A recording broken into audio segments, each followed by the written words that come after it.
Deputy Chair for Climate Risk and Resilience at global insurance broker and reinsurance broker Howden. I am also the co-lead for insurance for the high-level climate champions. And this is a topic, the Mercantile exchange, eco-assets for sustainable trade, something that's very close to my heart. How do we put a value on the critical externalities that at the moment we take for granted, we take as free? We tried to do it over the last 30 years for carbon. We need to do it for the wide range of benefits we depend on for business, our economies, our survival from our nature system. So we have got an amazing, I think, lineup here of ministers, business people, experts.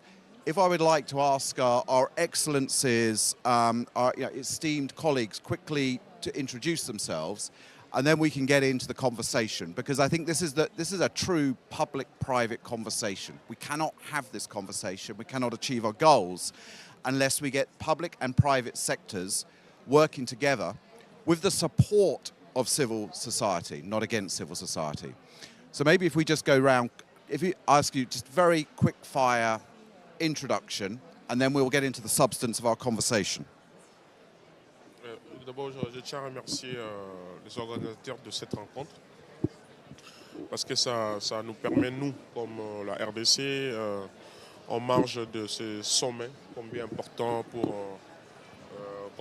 pour le pays, à pouvoir ensemble, vous savez, la RDC, c'est l'un des pays très importants dans les questions liées aux enjeux sur le climat.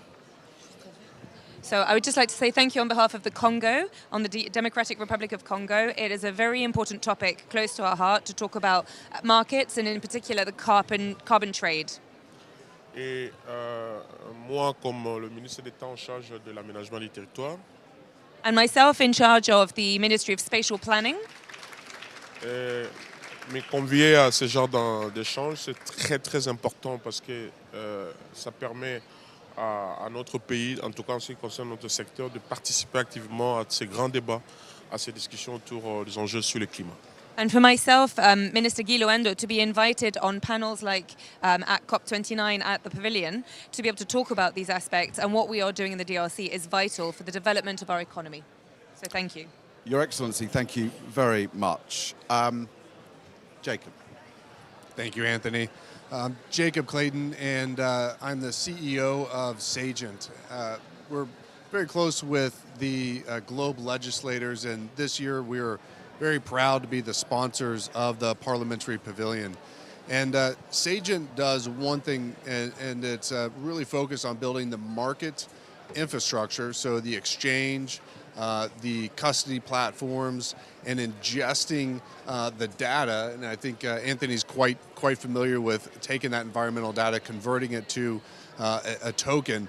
And we're focused on building the market infrastructure so we can scale the climate finance.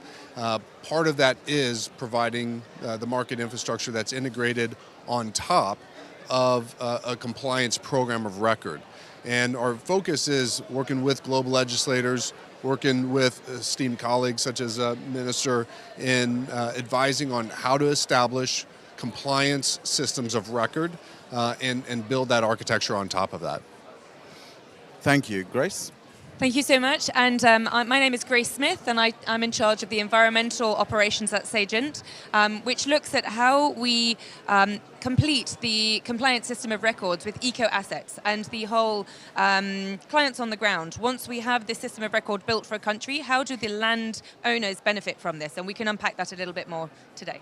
Thank you. And I believe we're still waiting for this one or two panelists. I'll ask them to introduce themselves when they arrive. But let's dive straight in.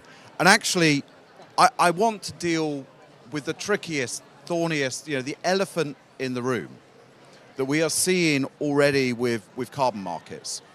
There's a lot of distrust out there about putting a price on carbon or on other assets. There's a big conversation going on around biodiversity credits and not allowing those to be traded on a secondary market.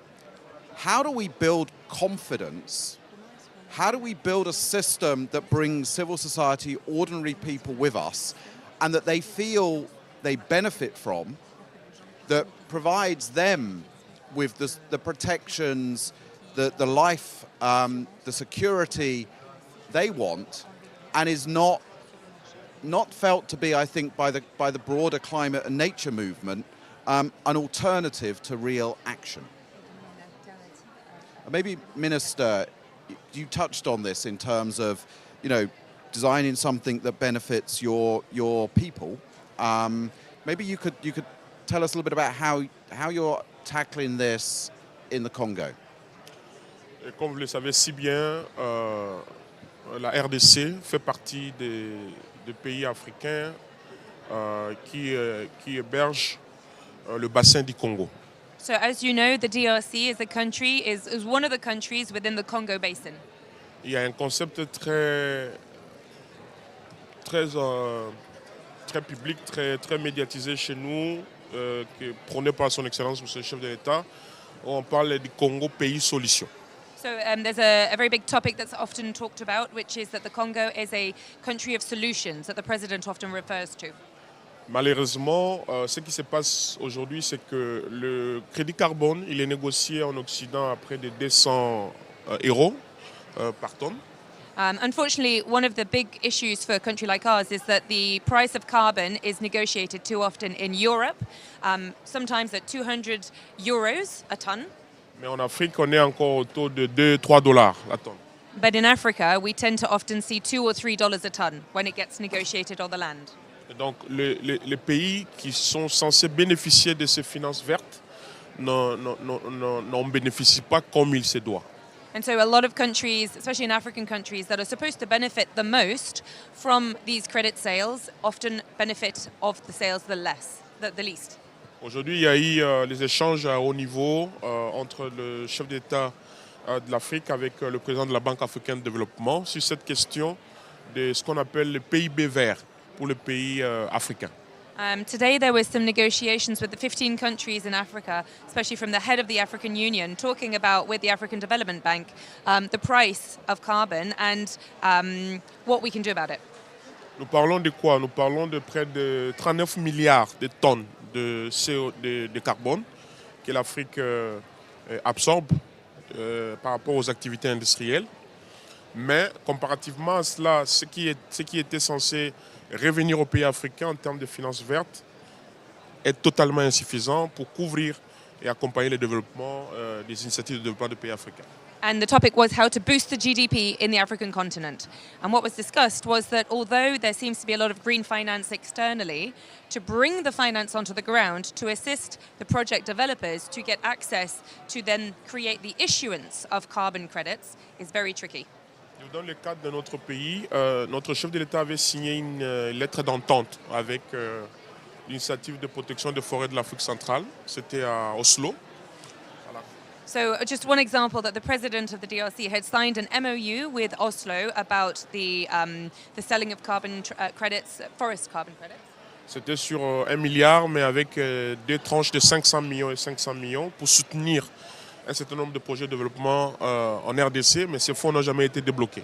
And it was an MOU to discuss the agreement of $1 billion to be deployed in the DRC. Two tranches, 500 million and then another 500 million. It has still stalled. It was never deployed. It's still blocked.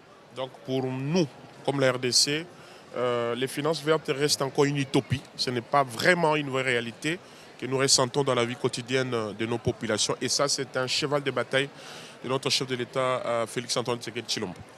And this is one of the issues, is that too often we have a lot of promises, but to actually receive the funding and be able to deploy it on the ground is a huge battle that we continue to see. And that is one of the hurdles to be able to actually tap into the carbon market that then brings funding to assist projects on the ground to tackle deforestation and other programs, as the President, Head of State, has mentioned. So maybe if we could just maybe go and talk a little bit about then the technology, because I think this is really helpful.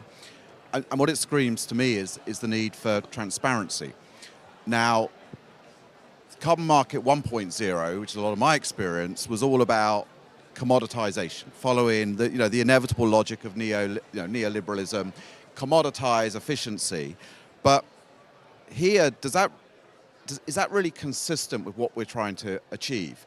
And technology now, the sort of technology that you're working with, almost creates the potential for transparency at all ends of the carbon and the supply chain for eco assets, from those right at the bottom who are working in the land on those projects, the public authorities, right the way up to the final end users and buyers. They can actually know potentially where their credit comes from, how much is being paid for it, what the costs were of development, all of that potentially could be available to everyone. Do you think there's potential for that in the technology? Do you think we've moved away from this idea of pure commoditization to really understanding the specifics that underlie these commodities? Yeah, I do, and in fact, we have some models that have proven to be very successful, in the past. And if you look at any commodity exchange, they have your market insights features. They're tracking the future sale of a commodity. So whether that's wheat or that's aluminum or tin. What's interesting is those market features have existed for a long time. What has changed, though, in the technology are the digital assets or the digital asset exchanges.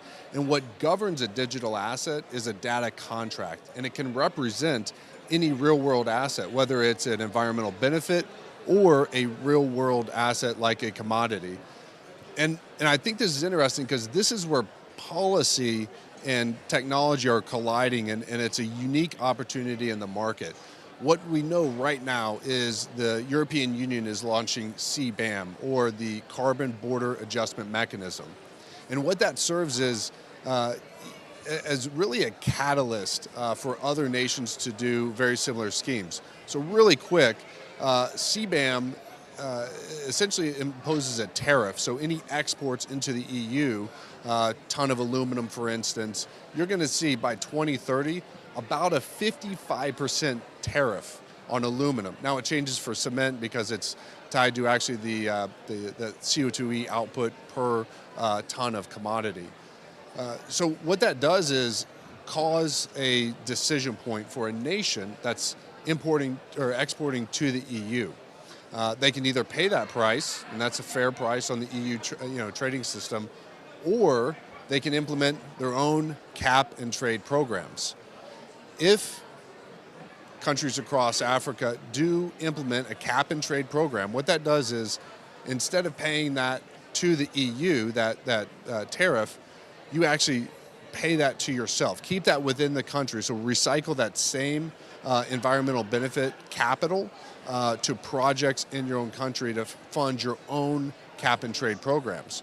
So we know CBAM is coming. It's starting in 2027 all the way through 2030. And that gives you some time to implement a cap and trade program where all these market mechanisms, that trust, what you're talking about, Anthony, is delivered through the technology platform. So digital assets enable you to have traceable, immutable, and auditable digital assets that are traded. So as you are delivering your agriculture or any of your commodity, your tin, iron, that you're able to trade those and attach the environmental benefits so it's nature neutral, and use the same mechanisms that you see for all these commodity markets while funding all your environmental benefit programs. Thank you. And as we move into transition, it's we're in a transition. We can't treat the world in the way it was. We don't know all the solutions, and so we need diversity of thinking, diversity of perspectives, whether that's people from different countries, different genders, people whose brains are wired differently. So Grace, I want not suggesting your brain is wired differently, although mine certainly is. I definitely fall into the neurodiverse camp. But I also feel slightly uncomfortable with us just having a conversation amongst men, quite frankly. So I think it's really important to bring that perspective in here. So how do we think about this in a fresh way? We're talking about creating a commodity out of the natural assets, the natural wealth that we have to protect us, but from a but potentially using thinking and a system that's got us into this mess in the first place. So, have you got any thoughts about how we bring fresh thinking to this and use the technology that is part of your platform to be able to do that?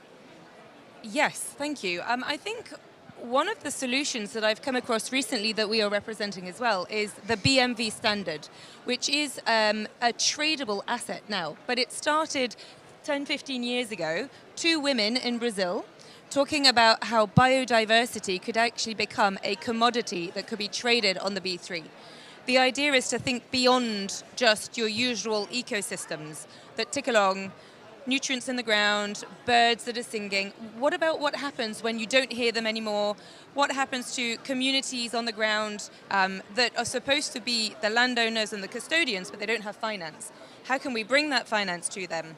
How can we create microfinance, microbanks, public hearings so that community leadership can have a voice to protect the forest, to then elect not just male representatives, but everyone?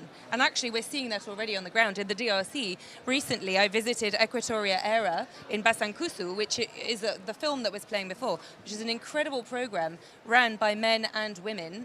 They have public hearings, microfinance funding, and that mechanism is going to be supported by the government program that will encompass eco assets, and it will become carbon credits, biodiversity credits, and it won't just be trees represent money. It's so much more than that. Thank you so much. Your Excellency, your country and countries like yours, the natural resources that are in your country, let's face it, they provide a huge service to the rest of the planet. Countries who've done away with their equivalent natural resources now, quite frankly, depend on countries like yours to maintain those for our collective survival. So how do we ensure that we build a system that ensures that we don't get the services, the hugely valuable services your country provides us, without paying a fair price to you and your people for doing that?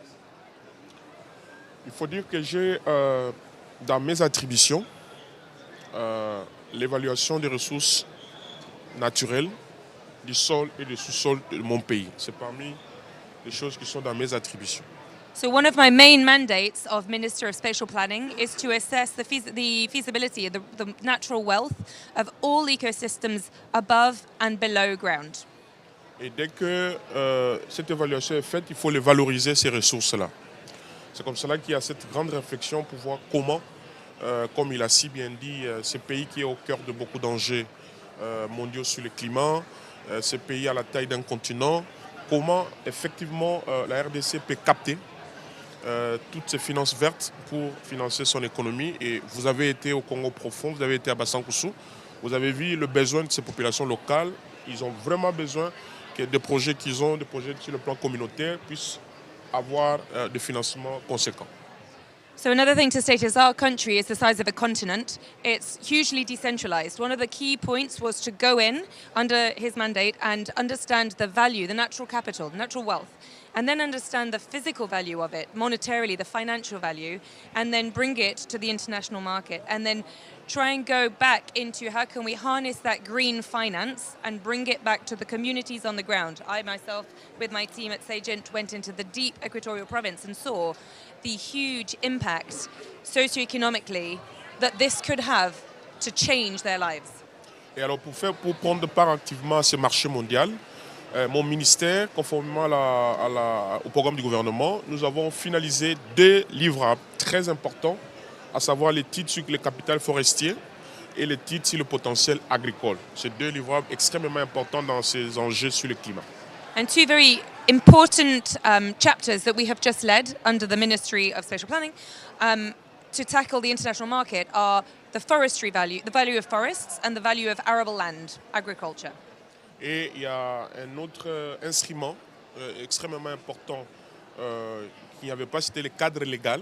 Le Congo, notre pays, n'avait pas une législation appropriée sur l'aménagement du territoire. Et c'est grâce au gouvernement actuel que maintenant, il y a un nouveau cadre légal qui va voir le jour, qui intègre les enjeux sur le climat.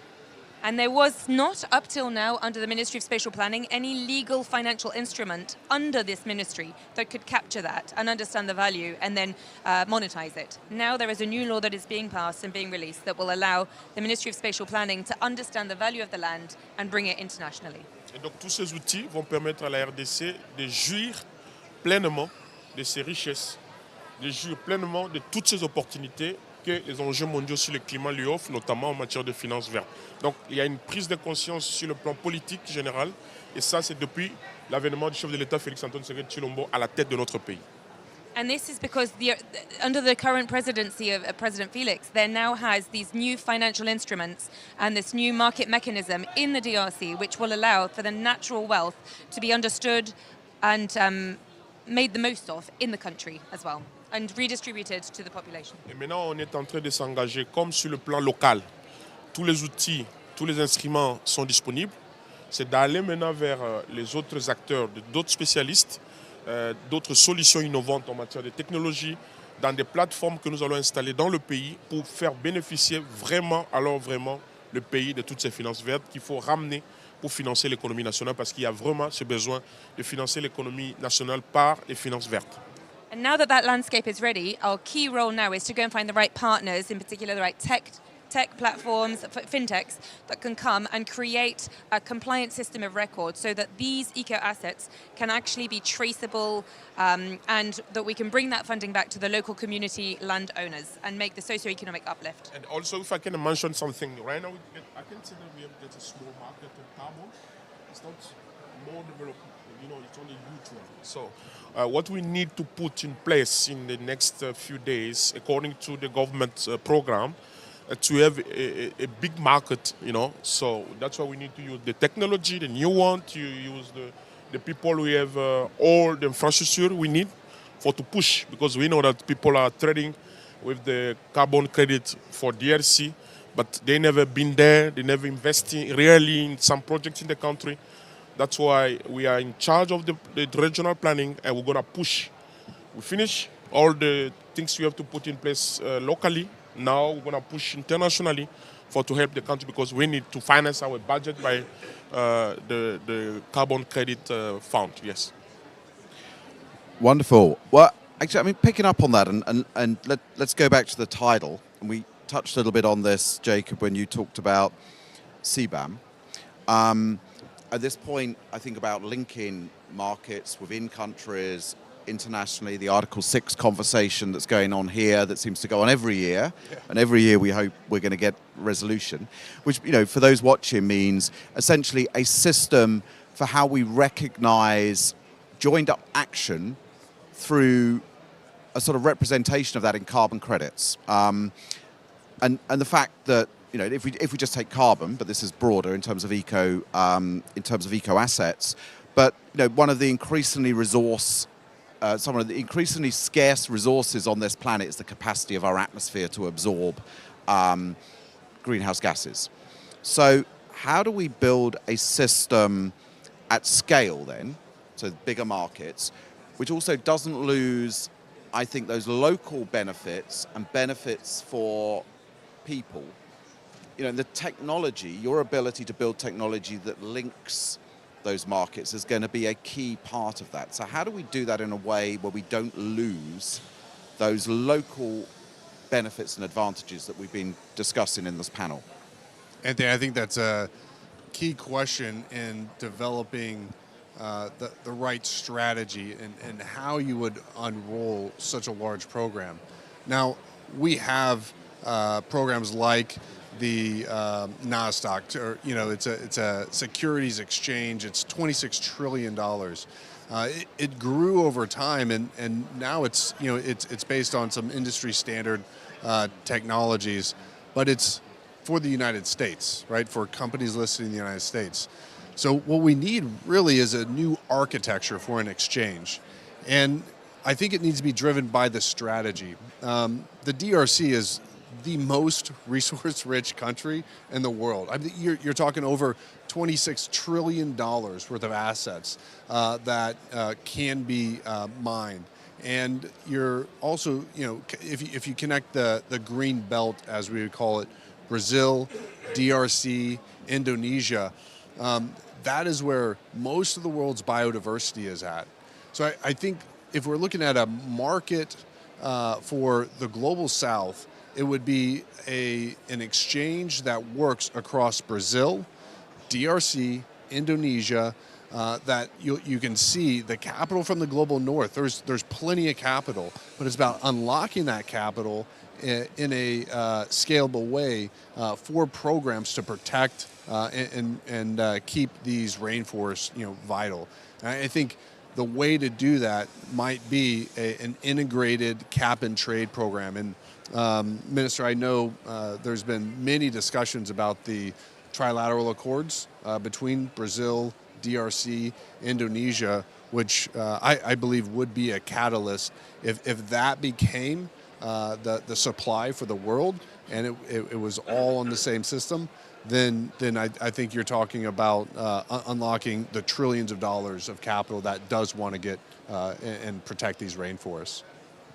And Grace, picking up maybe on some of the points you were talking about earlier, that envisages actually differences, which is natural. Different countries, different cultures, different communities may want systems that they feel more comfortable with. And so you have differences in the underlying basis of those systems. Can technology still achieve that sort of link and the sort of scale, but whilst allowing those local differences? It's almost sort of, what's that phrase? There is a phrase, isn't there? Common but differentiated. Exactly. But also systems, I think. I think that's a really good question. I think we have to actually totally separate ourselves from the fact that there are differences. Every country, every community is different, but we have to celebrate them.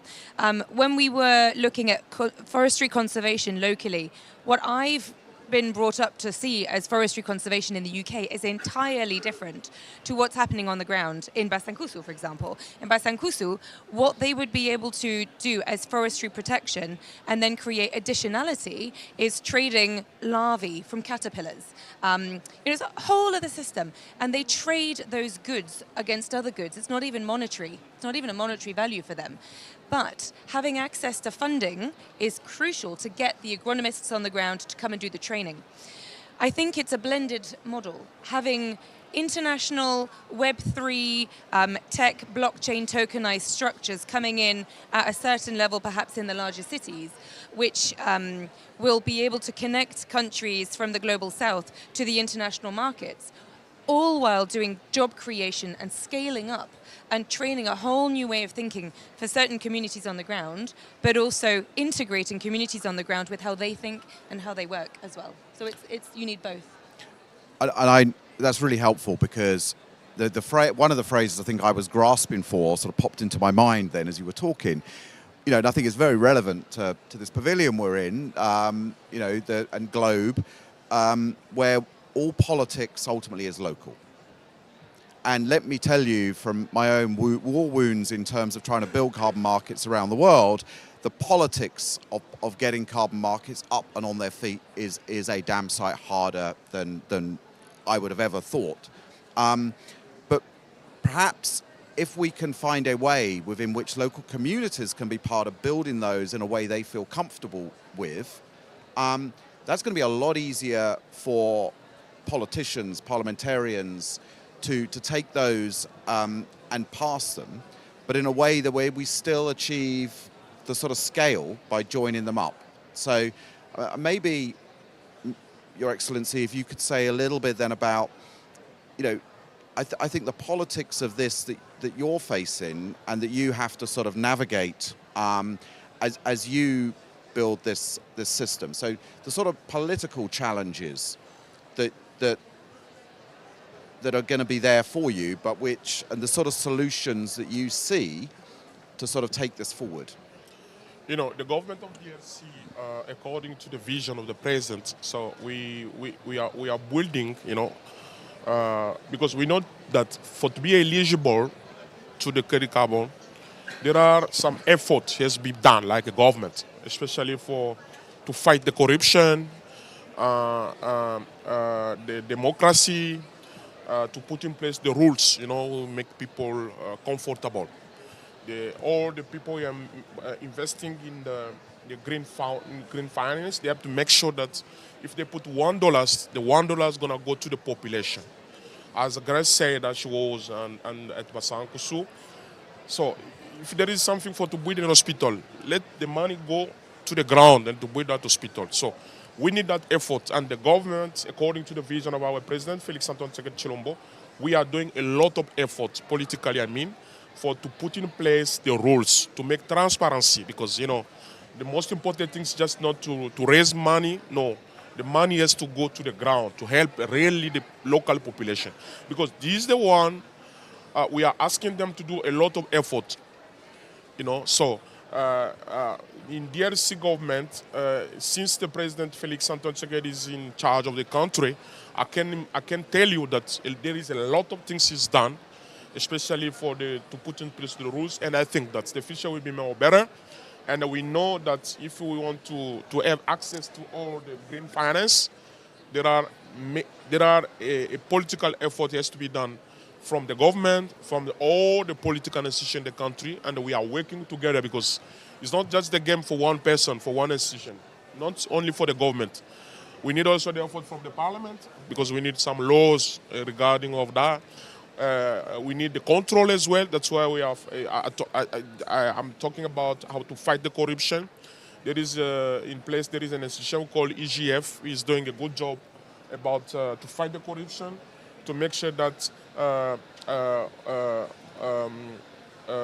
the market of credit, the population local, because they need it. They need to have schools. They need to have roads.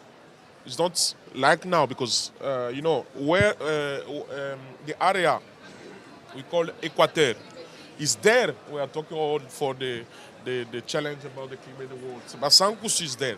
But if you compare the situation of the population, we are here at Baku talking about climate change, but the real population where the forests, if you compare the situation and what we are talking about, $1 trillion, no way, So there is a big effort that has to be done for us, like the people who is in charge of the management of the country, from the president and all the decisions. I can tell you, we are doing that effort, and you can check, you can also see. But what we need now, we just don't need to talk. Now, Africa, there is a press release coming out, according to what the head of state said this morning. But as DRC, because we are here, a delegation. The delegation is conducted by our Prime Minister, Mamajiri Tsuminoa Tuluka. What we need, just not talk. Now we need to see. We need to see the project financing by the market from the credit carbon. Yep. Yes, Malini. Thank you so much. This has been fascinating. I have a question for you, because, of course, we are very delighted at this partnership with Sage International. And we're delighted to have you, Minister, in particular, on the stage, because Globe has been working on the issue of legislation to promote RED+ in countries such as DRC, also in Nigeria, in Senegal.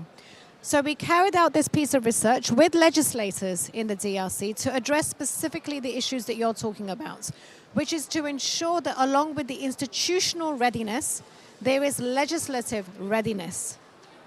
And my question to you really is, firstly, and then I would also like to call on a senior member of the parliament formerly in Nigeria, who is our Vice President for Africa, Honorable Sam Onuigbo, who is here with us, for his perspectives, from a Nigerian perspective on what you're hearing. But my question is this.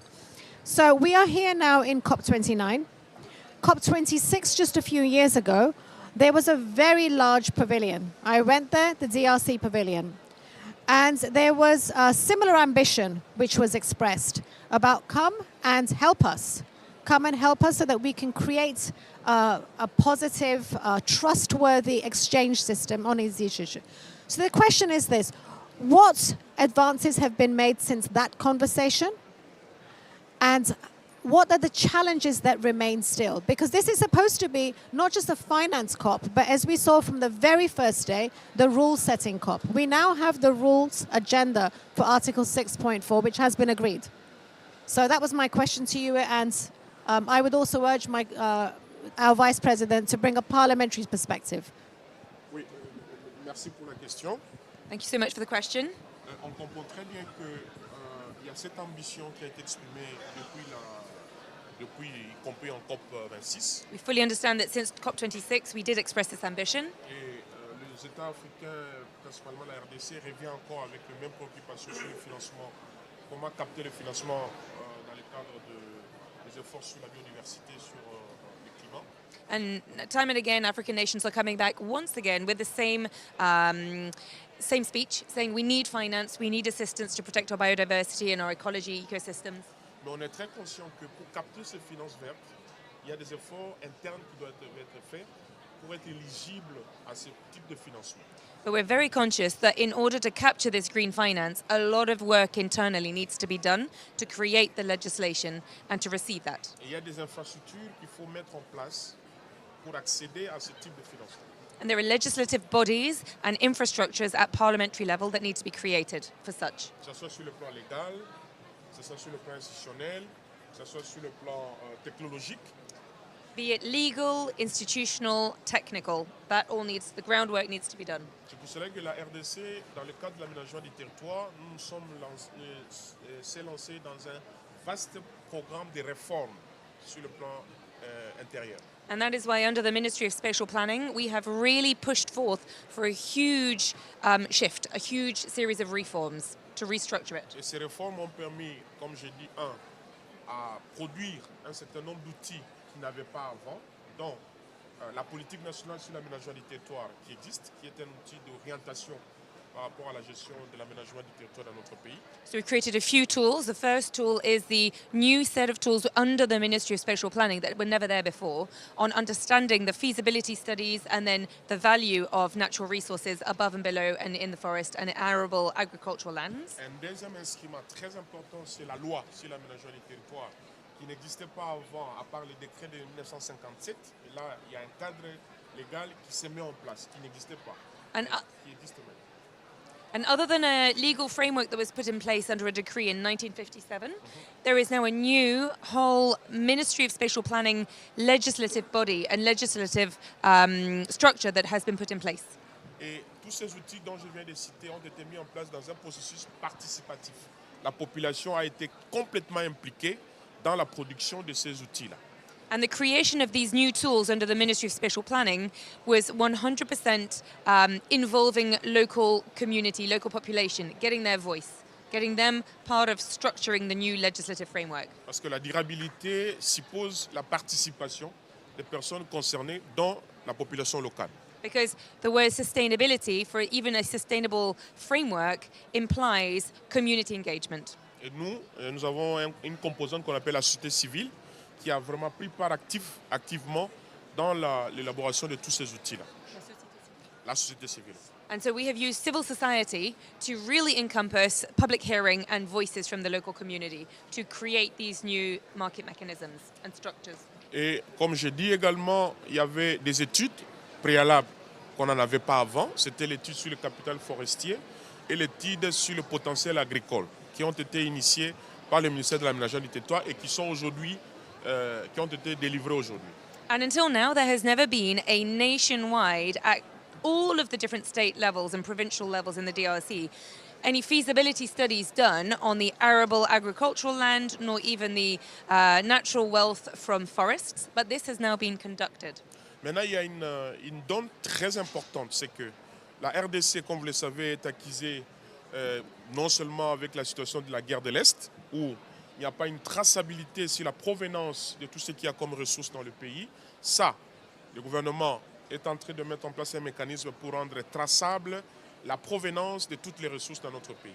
Now, one huge challenge that the DRC has always had and still has today is the conflict area in the east and how to be able to monetize from natural raw materials that come from those areas without much information. And so the DRC Ministry of Spatial Planning and other ministries are putting in place traceable, transparent series of compliance mechanisms to be able to understand what is coming out from these areas. Il faut que tous les minerais qui sont aujourd'hui utilisés dans la fabrication de batteries électriques, dans la fabrication de voitures électriques, que les personnes qui jouissent de matières premières puissent être en mesure de dire, de donner la provenance réelle de ces écoactifs. We need to have a world where anyone using raw material, refined and end products that have come from raw materials and mining minerals from the DRC should be able to say internationally that elements in my telephone or in my TV have come from this area. We know it's been traceable and traceable and it's transparent, and we know which hands have come, and touched this product. Ce n'est pas responsable d'utiliser des minerais qui proviennent des activités des enfants, des femmes enceintes, des femmes qui sont violées, comme ça se fait à l'est de notre pays, et qu'il y a des industries qui utilisent ce type de minerais. C'est irresponsable sur le plan de la durabilité, sur le plan de ce monde que nous voulons qu'il y ait la paix. In terms of a sustainable vision and in terms of a responsible world looking at using raw materials globally, it is irresponsible to still have children, pregnant women, women who are pregnant from rape, to be involved in the whole supply chain of raw materials. This should not be happening anymore. It does. We do not want it to happen anymore. That's why all the time our president is talking about the peace in the east part of our country, because when Congo, we have peace in our country, that's going to help the world as well, because as you know, cobalt is coming from DRC, copper is coming DRC, we have now lithium with discovery there is a huge project there. So if we still have fire in the country, how you can say exactly where all the mineral is coming from? That can't help the world. That's why our president, Félix Antoine Tshisekedi Tshilombo, is fighting every day. Say, OK, le monde a besoin du Congo. Le Congo veut jouer à la transparence, mais il faut que nous ayons la paix, parce que dans les conflits, dans la guerre, c'est impossible de retracer la provenance de tous ces minéraux, comment ça a été obtenu. So the Congo, the president is saying the world needs the Congo, but how can it work with raw materials from the Congo if it is not traceable, if you cannot know whether raw materials come from conflict zones or not? This cannot happen anymore. Qui peut accepter d'utiliser des téléphones cellulaires qui sont fabriqués avec des minéraux parce qu'un enfant a été dans un trou pour extraire ces minéraux-là? Today, who would accept to use a telephone that we all have, but that we don't really know whether hands of small children have been going into these mines or not? This should not be happening today. Qui peut regarder une télévision qui est fabriquée par des minéraux extraits du sous-sol par une femme? On l'a exigé d'aller faire cette activité, et à la fin de l'activité, on la viole, et c'est ces minéraux-là qu'on fabrique les télévisions que nous utilisons. Qui peut accepter ça? Who could accept today? Finish, then I have to run. Who could accept today that anyone would use a TV or watch a TV at home that has been made of raw materials from a woman who was forced to go down below ground, extract this, and then when she came out, she was then raped, not paid, and yet this is still sold internationally? That's why DRC now, we engage in a new process for more transparency, for more, we have to open and to put in place the new infrastructure. That's why we need Sage Intel to help us together in the PPP, partnership between private and public, to put in place all the process going to help us to have access to the financing in the world. Wonderful. Thank you so much, Your Excellency, and the panel. I'm going to hand over to Melanie to do some closing remarks and maybe bring in your chair. I just want to leave you with one thought before I sort of rush off to my next panel. Carbon markets and eco-assets are all about putting that price to send a signal to drive the right sort of behaviour. But there's another way, also a complementary way, I would suggest, to put in a price on these things. And maybe leaving you with a thought around these natural assets that we often as human beings don't really truly value something until it's gone. the one industry in the world that has been, missing in action, if you like, in the proactive transition that we need is the insurance industry. But that's the one industry in the world that puts a price on the sort of consequences you have to bear when something is, happens or is gone. If you lose your house, you lose your car, you lose, that ship sinks. The insurance industry will tell you how much it will cost to replace that. But it is not doing that in this context and not on a forward basis. So I'll leave you with that thought. COP29 is the first COP also where insurance is on the agenda, and we published our report, The Great Enabler, today with BCG and the high-level champions. So take a look at that, because I think there is a real synergy here with what you're doing in the insurance industry, I think is doing, and something we should all be working together on. But I'm going to hand over to Melanie, and I unfortunately to leave. But it's been an amazing pleasure. Thank you. Thank you so much, Anthony. I know you have to rush to chair another session, and I just want to let you know, Anthony, you will find the German embassy on the card which has just been sent to you. Yes, so it's on the map. Right. So thank you so much. This is such a busy sessions here. We've got one after the other. And before we do conclude, I just do want to bring in our Vice President for Globe for Africa for his reflections on the role of parliamentarians in advancing this agenda that you have heard. Because we have made an attempt with the work that we did on the legislative review. And you have, in your introductions, you've mentioned the emergence of new institutions that weren't there. For example, the Center for Legislative Planning, and to support the right type of legislation. So since the work that we had done, this is new, so this is something that we will look at again. And Sam, if I can invite you just to really close this off. As the Vice President for Africa, I think it's the most appropriate that you do that.